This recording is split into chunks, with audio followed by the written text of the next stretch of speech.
Hello, everyone. Welcome back to the podcast. I'm your host, Age02 in Love. Man, was it a fun episode of AEW Dynamite. Winter is coming. Winter is here. Was a lot that went into that episode of Dynamite 12 to 2020. Here to give you a review. A lot that went to it. I tried to go for it all. Sting is now all elite. Sting, for the first time in 19 years, is on TNT. The outcome of Kenny Omega, John Moxley, and what happened afterwards, what it all means. I'll go over all that. Try to do best I can because it was a fun episode. But like I said, thank you for joining me. If you're new, like and subscribe, click on that bell for all your notifications on your pro wrestling reviews, as well as my recap of sports news and game predictions. I'll go over all that. But with that, let's get into the review, shall we? So the show started off with the Dynamite Diamond Battle Royal. Now, this was... It depends on who you talk to. Some probably liked it, some probably didn't like it. It was the second Dynamite Diamond Battle Royal. I mean, last year was the inaugural Battle Royal, which came down to, it was MJF and Hangman Adam Page were the final two in the Battle Royal, and then the week after, they faced each other to see who won the Dynamite Diamond Ring. This case was the second Battle Royal. MJF, of course, won the Diamond Ring last time. Was basically defending it in this Battle Royal. A lot of parts into this Battle Royal, but I'm just going to go over the eliminations. But so a bunch of people. So it started off everybody except Scorpio Sky and Shawn Spears got into the ring. They were basically standing outside, staring each other down because, of course, they have a feud going on. But they were biding their time. So Matt Hardy, who's kind of the mentor of Private Party, eliminated Isaiah Cassidy. And that was an interesting development because last week, iconic Matt Hardy had a promo, and this week he looked like extreme kind of regular Matt Hardy, but so he eliminated Isaiah Cassidy, and then the Dark Order and Hangman Page. That was another development into this Battle Royal. So Hangman then eliminated Serpentico. The Dark Order, they eliminated Luther. Shawn Spears eliminated Matt Sydal. Scorpio Sky eliminated Shawn Spears. Tully Blanchard was in attendance. He did not like how that his guy was eliminated rather quickly. But so he came down ringside, gave him that sledge or whatever metal that Spears likes to put into his glove. But then he used it on Sky, and Scorpio Sky was eliminated. So John Silver's actually eliminated Alex Reynolds, his partner, and then John Silver's was eliminated. Then Hangman, he was about to get eliminated, but the members of the Dark Order that were at ringside caught Hangman and saved him from elimination. Then he went back into the ring, hit a buckshot lariat, and then Matt Hardy eliminated Hangman Page. So again, the dynamic of Dark Order and Hangman is there. So Kip Sabian was eliminated by Orange Cassidy, self-stemming their feud with Miro and the Best Friends. And then Orange, he was pulled out underneath the ring. He was attacked on the outside. So then Miro, who had probably the best showing of anyone in the Battle Royal, eliminated Lee Johnson, Matt Hardy, Joey Janela, and Mark Quinn.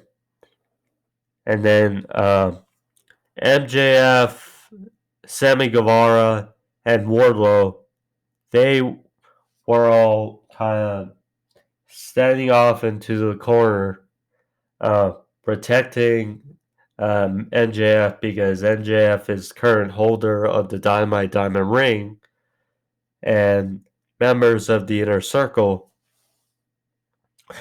So then eventually Miro was eliminated, and then it was down to the members of the Inner Circle. Jungle Boy was also in the ring.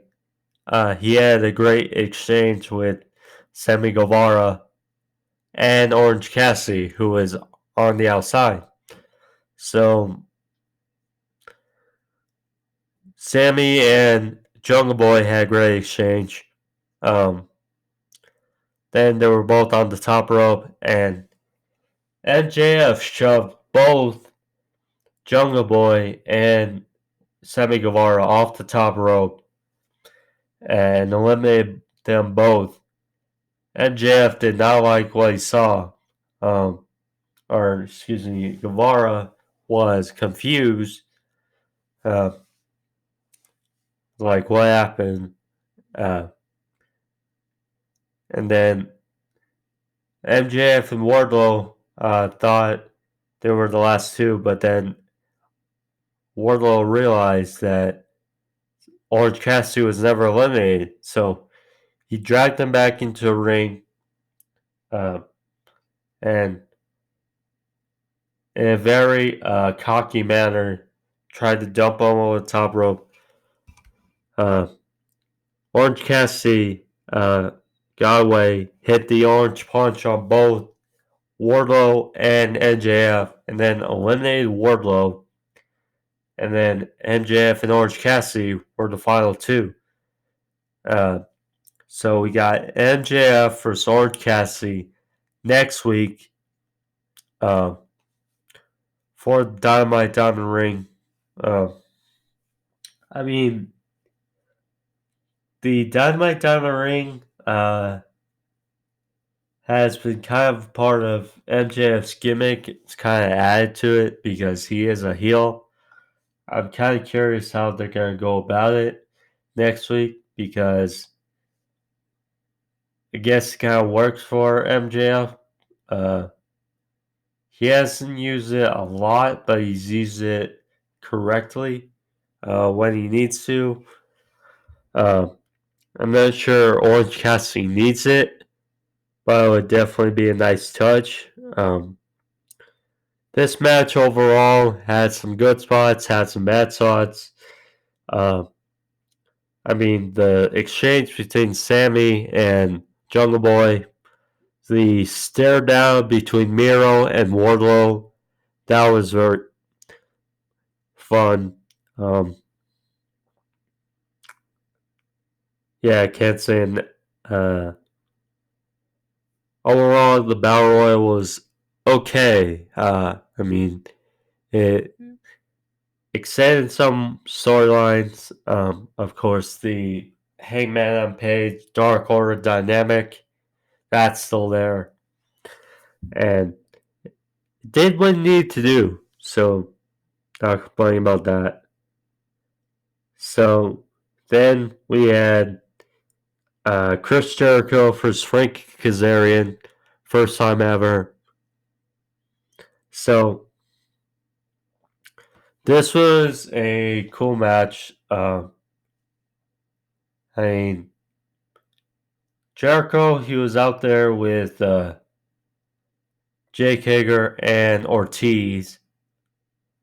The only guy, maybe he was out there, I'm not sure. But I didn't see Santana. He is the only member of the Inner Circle I did not see.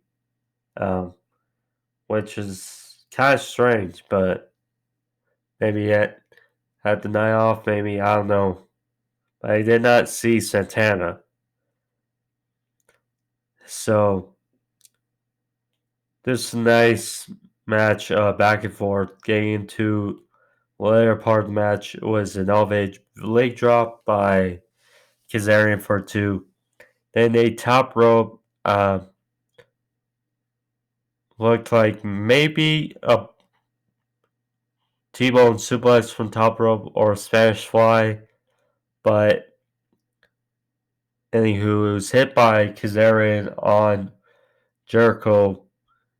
Good spot for a near fall. Then Frankie Kazarian had Chris Jericho in the walls of Jericho. Jericho did not tap, and MJF came out with Wardlow, had a towel in his hand, looked conflicted. Looked like he may throw in the towel for Chris Jericho. So then Sammy came out, was arguing with MJF, took the towel. Jericho got out of it. He went over to her ropes and looked confused because it looked like Sammy was going to throw in the towel, or at least what it looked like to Jericho, that he was going to throw in the towel for Jericho. So then they were, Jericho and Kazarian were exchanging back and forth. Jericho had a juice effect on Kazarian for the win. Afterwards, there was pushing and shoving and talk back and forth between MJF, Wardlow, Jake Hager, and Sammy, all back and forth. Jericho said, "I'm tired of this shit. and basically gave an ultimatum for next week. Either they get along or the Air Circle breaks up forever. So that's the ultimatum for next week. Very curious how it's going to go down next week, because it can go a couple ways. Either the Inner Circle breaks up, or an idea is MJF and the Inner Circle turn on Jericho, and MJF is new leader of the Inner Circle, and Jericho turns face and maybe goes away for a little while. That's a thought. But it can go a couple ways. Curious what the outcome is going to be next week.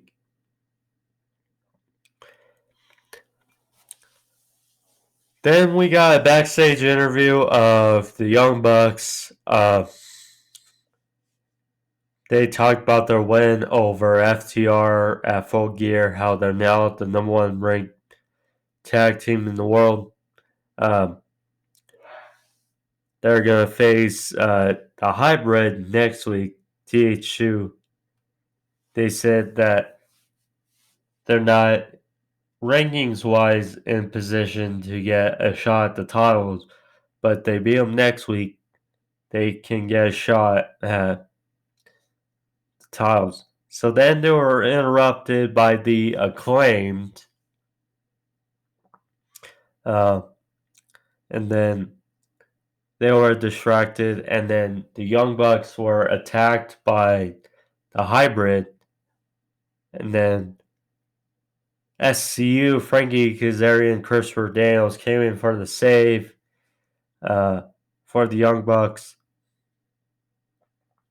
So a nice match added to next week. Young Bucks versus the Hybrid. The Acclaimed, they're a new tag team. I've seen them a bit on AEW Dark. They're obviously green and they need some improvement, but another team, another young team that's aiming for the top in the growing tag team division. So then we got Britt Baker versus Layla Hirsch. This was an alright women's match. I was curious how Thunder Rosa was going to factor into this, if at all, because of what happened between Baker and Thunder Rosa during Rosa's match for Serena Deeb. But Hirsch, former amateur wrestler, this was an alright match. Hirsch, she's still fairly new to AEW, but she's alright, and of course AEW's women's division always needs new faces and more talent. But this was an alright match. At the end, it was interference, which helped Baker win. There was a time when Hirsch almost made Baker tap out with an armbar, but there was nice exchange between the lockjaw and the armbar attempt. But Baker hit a swinging neckbreaker, and then the lockjaw Hirsch tapped out. Afterwards, Thunder Rosa attacked Britt Baker. And officials try to pull him apart.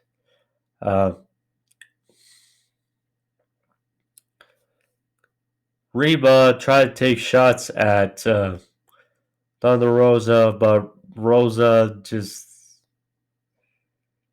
It looked weird because it didn't look like she wanted to sell those shots by Reba, which was strange. But nonetheless, this feud is continuing. It was funny because Jerry Lynn came out and the crowd in Daly's place chanted, Jerry, Jerry, Jerry. That was a funny touch, but yeah. So this feud's not ending. So then we go from that to Darby Allin and Cody Rhodes versus Powerhouse Hobbs and Ricky Starks. This was a solid tag team match. But what happened after the match was definitely the bigger story.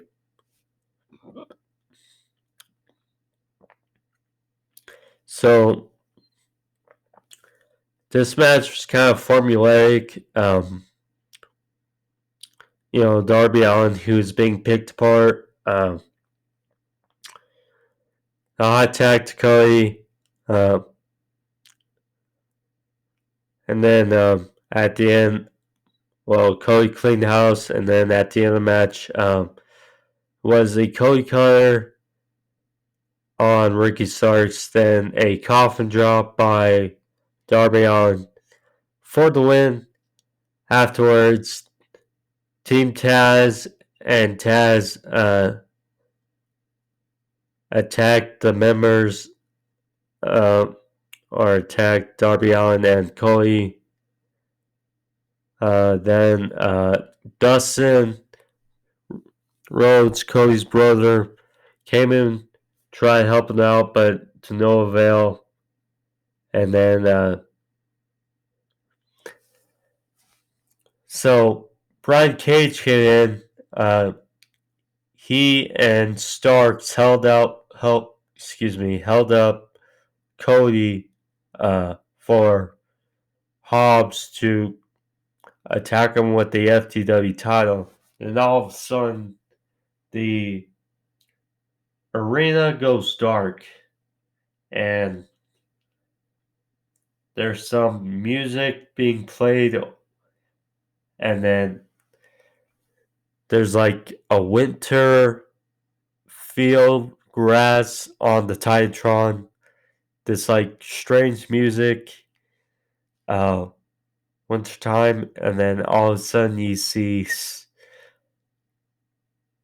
the name Sting come up on the Titantron, and then Sting comes out, and winter is coming.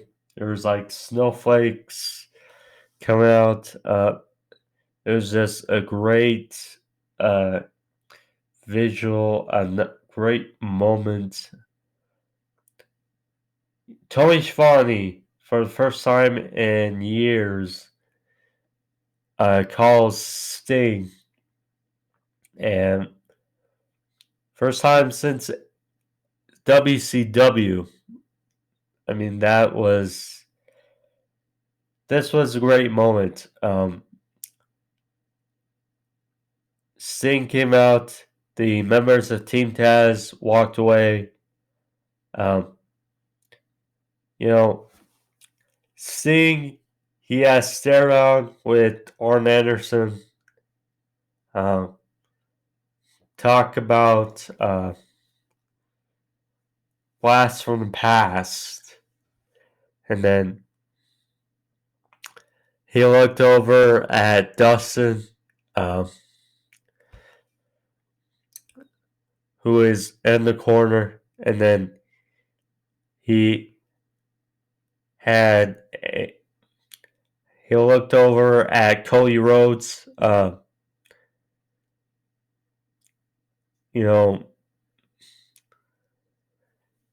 This is sad, but this is good moment, but also kind of conflicting that only Dusty Rhodes, God rest his soul, also thoughts, prayers, condolences with Pat Patterson as well.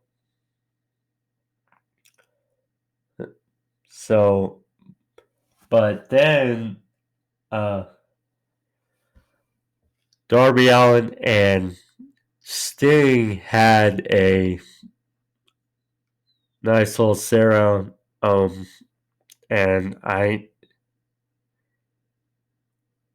I'm curious if something's forming with them two. Maybe a manager role. I'm not sure, but it's interesting to think about. But just what a moment staying in AEW. Just interesting. So then we had a Jon Moxley promo prior to the main event. And then was the main event. So Jon Moxley, Kenny Omega, AEW World Championship. The biggest match in AEW short history. Moxley undefeated in AEW. Kenny Omega has not lost a singles match this year. Very curious how they're going to go about this. Don Callis from Impact Wrestling was on commentary with Taz with Excalibur, Tony Schiavone, and JR. This was interesting. This was a very good match. Very good match. And I'm going to try to put it all into words as best I can. So, was a Rise of the Terminator. Kenny went for the Rise of the Terminator, but was countered. Then they fight on the outside. Omega suplex on the outside. Went for a moonsault off the barricade. Then we get to commercial break. Picture in picture. They were fighting on the outside. It was unfortunate that we had the commercial breaks during this match, but they didn't quite kill the match, though. Because nothing major really happened during the breaks. That's all I'll say. So then, for part of this match, Omega was targeting the knee of Jon Moxley. Hit dragon screw on the ropes. Hit on the barricade. Hit through the ropes. And then Moxley out of nowhere hit a big clothesline, which turned Omega inside out. Then Omega went for a knee bar on Moxley, but Moxley got to the ropes. Then out of nowhere, a paradigm shift by Moxley. Moxley did not go for the pin. It was curious, but Moxley threw two chairs into the ring, and commentary was just confused because JR put into the words that, well, if Moxley gets disqualified, he retains his title. But that doesn't sound like Moxley. So Moxley set up the chairs. He sat in one chair and asked Omega to sit in the other. So they had kind of a nice sit down and they were slapping each other. Kind of was a slugfest. It was a nice visual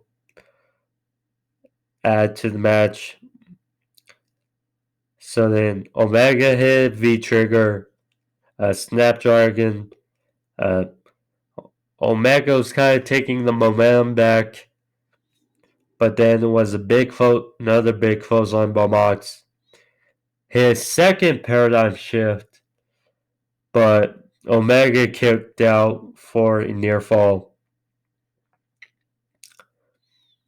Then Moxley, Omega was on the outside, went for a tope suicida, but was countered into a V-trigger by Omega.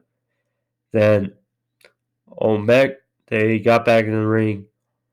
Was a Tiger Driver 98 for a near fall.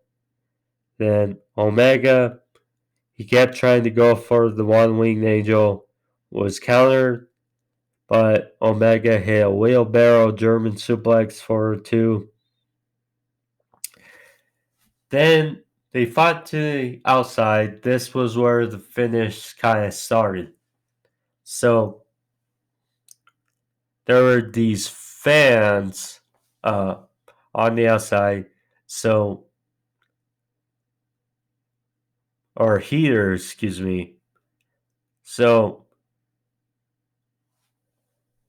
Moxley hit Omega with a paradigm shift, hitting off these heaters, and all of a sudden, officials and the referees called for attention to Omega.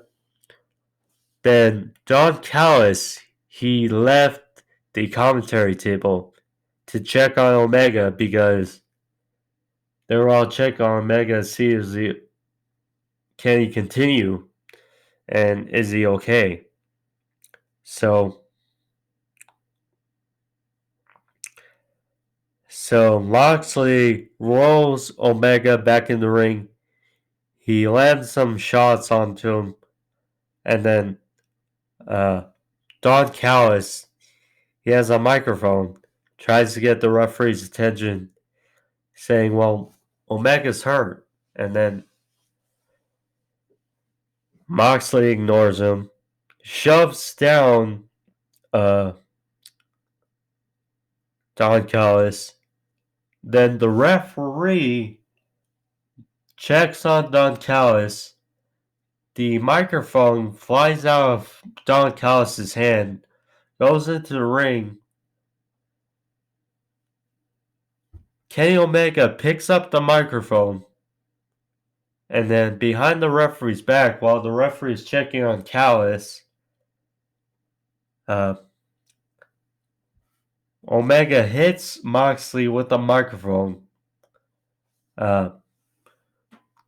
knocks him out, and then Omega throws the microphone out of the ring, hits 4 V-trigger knees, and then Moxley busts it open. He gets him up for the one-winged angel, hits the one-winged angel, counts him 1, 2, 3, and we have our new AEW World Champion, the Cleaner, Kenny Omega. So afterwards, Don Callis, he helps Omega up, and then they run to the back, run away. You can see Tony Khan and Gorilla shouting at Kenny and Don Callis, It's funny, he was wearing his Jaguars apparel. It was cool, but so Omega and Callis are hightailing it, running to the back. You can see officials and staff of AEW. They're kind of yelling at Callis and Omega as they're running through. Then they get to the parking lot, get to their limo, and then Marvez tries to get a word in with Omega and Callis. And he's like, "What's going on?" And Callis says, "You'll find out on Tuesday." And then Marvez says, "Tuesday? But Dynamite's on Wednesday." And then Callis says, as Omega goes into the limo, "This Tuesday, Impact Wrestling on Access TV. Me and Kenny will tell you all about it." So then they stroll off into the limo, and the limo goes away. And that was pretty much how the show went off the air, looking at a bloody and dazed Jon Moxley. There was also a little thing where I'm not sure if Eddie Kingston he took a headset or he had a microphone, but you could hear him. They didn't show him on the camera, but he said two things. How about that world champion? And second of all, I'm not waiting till next week. I want Lance Archer now. So that was damn what an ending to AEW Dynamite. First of all, so Omega was a solid match. Was everything you'd expect. You were curious how the finish was going to go because as Omega was slowly transitioning into the heel cleaner Kenny Omega, you were curious that some weird means how Omega was going to win the title because you knew it wasn't going to be clean.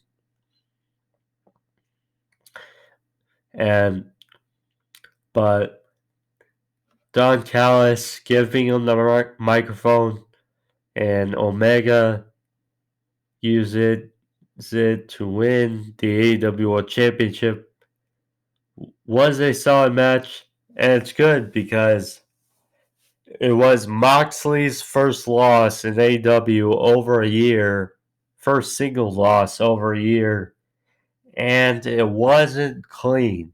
It wasn't clean. That's first of all. Second of all, so